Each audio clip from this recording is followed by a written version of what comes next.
বাক্য মিথ্যা। জনগণ তার পাশে ছিল, আছে এবং তার বর্তমানে তার পুত্র আমাদের পার্টি চেয়ারম্যান তারেক সাহেবের পক্ষে থাকবে ইনশাল্লাহ।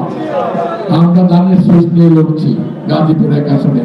কৃষক দল আমাদের ভিপি ইব্রাহিম ভাই রয়েছেন, আমার আগে ছাত্র দলের প্রেসিডেন্ট ছিলেন কালিয়াপুরে, ছাত্র দলের সেক্রেটারি হয়েছেন, ছাত্র দলের প্রেসিডেন্ট হয়েছেন, কলেজের ভিপি হয়েছেন, আগে পরেও প্রেসিডেন্ট হয়েছি। আমরা এরশাদ বিরোধী আন্দোলনের মাঠের কর্মী। কৃষক দল সত্যি যে কোনো সময়ের থেকে অত্যন্ত সুশৃঙ্খল, এটা আমি স্বীকার করি।